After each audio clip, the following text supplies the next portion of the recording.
Boa noite a todos. Estejamos nós unidos para o bem, unidos em prece, com Mestre Jesus, com o Pai Tomé, e com toda a nossa falange, como se estivéssemos em nossa casa, né, na Rua Progresso, 1190, iluminando a cada um de nós, que é a nossa família. Sempre fazemos a leitura do livro psicografado por Chico Xavier, ditado pelo Espírito Emmanuel, Palavras de Vida Eterna. Lição número 137. Crença. Crês que há um só Deus e fazes bem.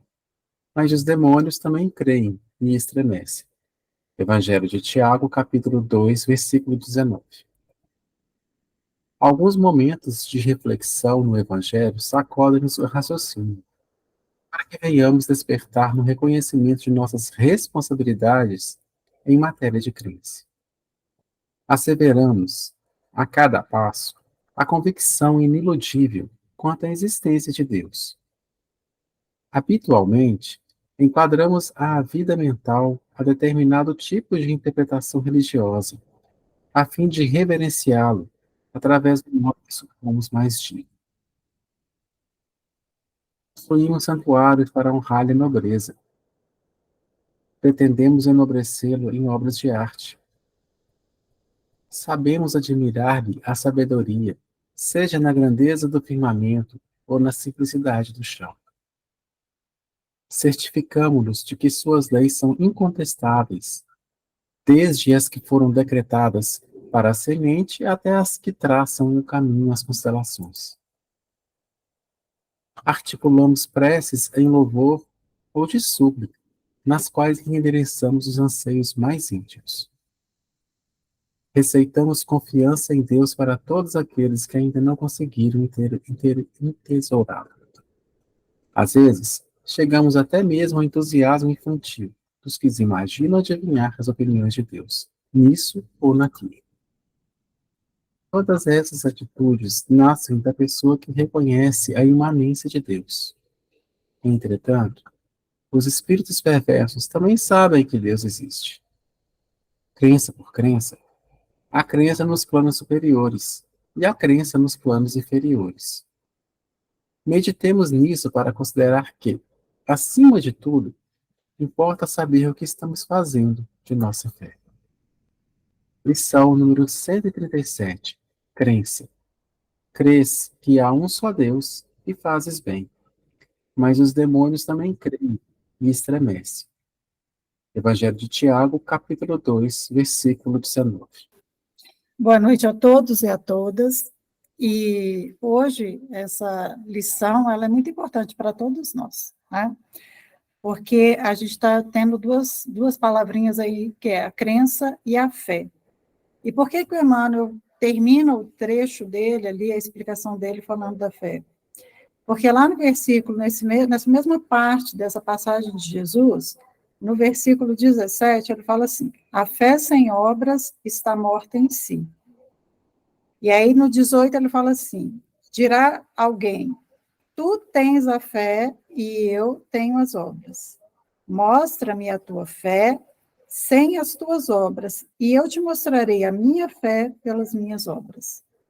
Então, gente, a questão de crer em Deus, saber da existência de Deus, acreditar nela, o acreditar, a gente tem tanto do plano superior quanto do plano inferior.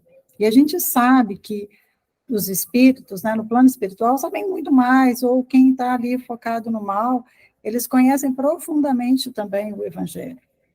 Agora, a questão é a gente trabalhar essa crença a favor de nós mesmos e a favor do próximo. Então, quando você pensa que você está ali acreditando em Deus, crendo em Deus, você tem que trabalhar por essa crença, você tem que ter fé. Eu vi uma passagem muito interessante que diz o seguinte, não é do Espiritismo não, mas fala assim, se você está atravessando ali, tem uma passagem, você tem que passar por um abismo, tem uma ponte, e essa ponte está bem ali deteriorada, e Deus fala assim, crê, acredita, atravessa, que eu estou com você. É claro que a gente tem que avaliar ali a questão dos perigos, mas se você souber que Deus está contigo, e você souber aonde você vai colocar esse pé, para você poder atravessar, como que vai fazer em cada parte dessa caminhada, você está colocando a sua vida nas mãos do Pai, mas sabendo aquilo que você está fazendo. Então, a fé, ela tem muito disso, da gente trabalhar a favor de nós mesmos, mas sabendo que Deus trabalha por todos nós. E isso é muito importante. Então, Jesus sempre nos coloca para a gente dar um testemunho. Porque não adianta só a gente falar assim, minha vida está ruim, mas tudo bem, eu creio em Deus, vai dar tudo certo no final. Se você não for lá, não procurar um emprego, se você estiver desempregado, se você não fizer seus contatos, se você não fizer a sua parte, não adianta crer em Deus. A fé é quando a gente se movimenta ao nosso favor, e a fé é quando a gente se movimenta a favor do próximo.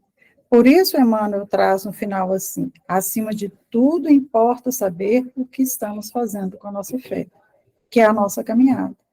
E ele deixa um texto muito claro do respeito que a gente tem que ter à fé do outro. Tem uma passagem, gente, muito interessante desse livro aqui, ó, que é o Jesus no Ar.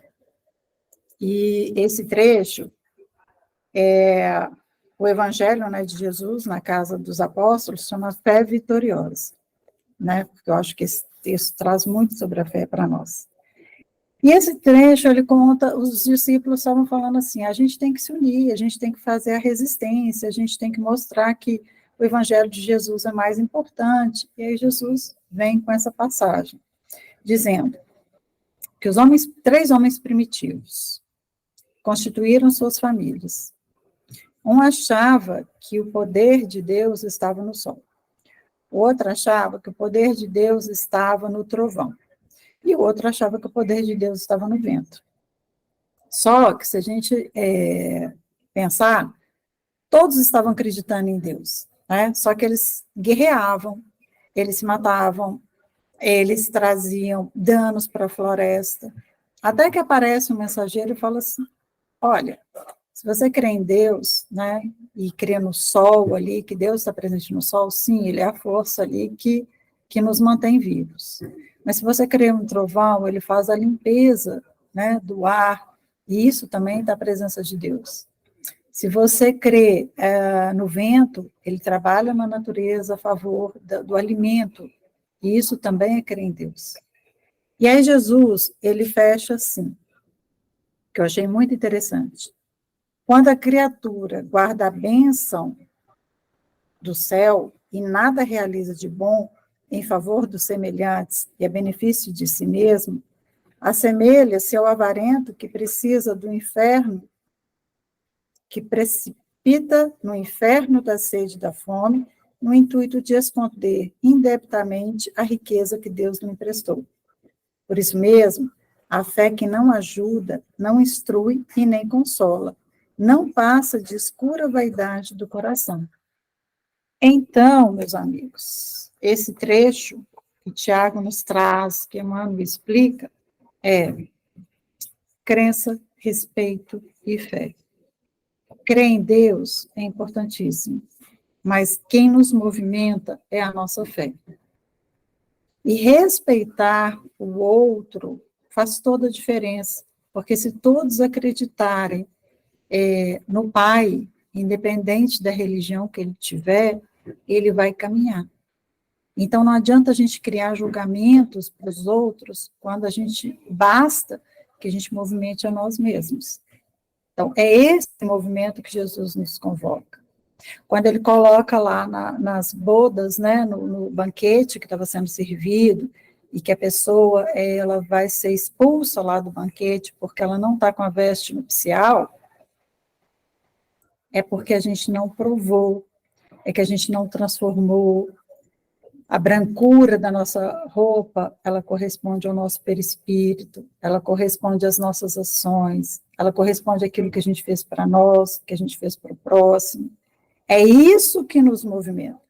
É isso que traz a diferença quando a gente fala que acredita em Deus, praticando o nosso ato de fé. Então, pratique, olhe para você primeiro, entenda quais são os seus defeitos, modifique, transforme.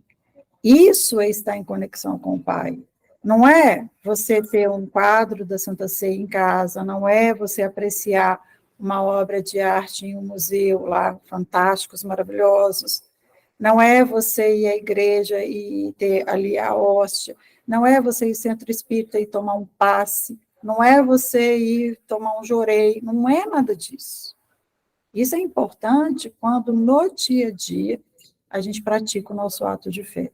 Jesus nos pede sempre para a gente dar o testemunho. Então, quando o problema aparece para nós, aquele é o momento da gente dar o testemunho. Aquele é o momento da gente provar a nossa fé. Eu costumo muito brincar com o pessoal lá no centro, que, para mim, isso é um conceito meu, que fé fazendo uma analogia bem chula, mas fé, por exemplo, quando você está no ponto de ônibus, você dá sinal para o ônibus certo, e você entra no ônibus, você não pergunta para o motorista se ele sabe o caminho, você senta e confia que você vai chegar onde você quer. Quando a gente tem fé, é como se fosse isso. A gente entra e se conecta com o Pai e espera o resultado. A gente tem a certeza que virá aquilo de acordo com aquilo que eu fiz. Peguei o ônibus certo, estava no lugar certo, né? Então, se eu fiz a conexão com o Pai, eu me conectei com o Pai de verdade, eu estava presente com o Pai, eu me movimentei a favor das leis de Deus, que as leis são muito claras, qualquer coisa que a gente excede, a gente vai ter resultado. Então, é nisso que a gente tem que pensar. Não é tarefa fácil, é tarefa difícil. Quando a prova vem, ela vem através de doença, ela vem através de falta de dinheiro, ela vem através de conflitos, mas é dar o testemunho. É aquele momento que a gente prova se a gente realmente é capaz de transformar para que esses problemas se amenizem e confiar e pedir ao Pai para que nos dê sabedoria para a gente poder fazer a coisa certa. É atravessar aquela ponte pedindo ao Pai que nos ajude a fazer as escolhas certas nas tabuinhas que a gente está pisando. Eu entendo esse trecho em cima disso. Tá? Essa é uma reflexão minha, e eu espero que eu tenha ajudado de alguma forma nessa reflexão. E dentro disso, gente, desse poder de Deus, onipotente, onipresente, onisciente, que a gente trabalhe esse bem e mal dentro de nós, que a gente não bote os demônios externos que estejam atrapalhando as nossas vidas, mas que a gente trabalhe aquilo que está na nossa sombra, aquilo que nos traz o nosso prejuízo, que são os nossos defeitos. Quando a gente trabalha esses demônios internos, a gente se conecta muito mais por poder de transformação. Então, eu peço muito ao Pai misericordioso, bom, eu peço a Jesus que nos conduz nesse caminho, que a gente possa fazer esse ato de transformação em nossa vida, que a gente possa respeitar todos aqueles que passaram no nosso caminho pela tua fé, que a gente possa ser essa transformação em nós mesmos, para que a gente tenha provas mais amenas, que a gente possa revigorar com essa energia de Jesus, nos abençoando a cada dia. Peço muito, Pai, mas peço muito a todos aqueles que estejam em estado de aflição, que estejam doentes, seja em casa ou nos hospitais. Peço aos meus amigos que estão adoecidos, peço pela melhora e pela cura deles. Peço em especial para a nossa amiga Valdívia, peço para um amigo muito querido também, que está acamado. Peço para todos, Jesus, todas as nossas crianças do Projeto Novo Céu, que estão ali, sobrevivendo com um sorriso, em tanta dificuldade. Mas peço, Pai, que, sobretudo, nos oriente, nos fortaleça, nos dê coragem, que a gente possa realmente ter a nossa fé, uma fé transformadora, uma fé digna daquilo que o Pai espera de todos nós. Que o Pai Celestial conduza a nossa caminhada e a todos que estão aqui presentes, abençoando o lar de cada um de vocês, abençoando o meu lar, abençoando essa água que está aí disposta nas mesas, pedindo, Jesus, que coloque a cada um desses corpos, dessas águas, o elemento curativo, o elemento de amor e de luz. Que Jesus transforme nossas vidas a favor de nós mesmos e que a gente possa ter a luz divina brilhando dentro de nós. Pai nosso que estais nos céus, santificado seja o vosso nome. Venha a nós o vosso reino, seja feita a vossa vontade, assim na terra como nos céus. O pão nosso de cada dia nos dai hoje. Perdoai-nos as nossas ofensas, assim como nós perdoamos a quem nos tem ofendido. Não nos deixe cair em novas faltas, mas livra-nos, ó Pai, de todos os males, hoje, agora e sempre. Pois só vós, Senhor, o poder, o caminho e a glória. Assim seja.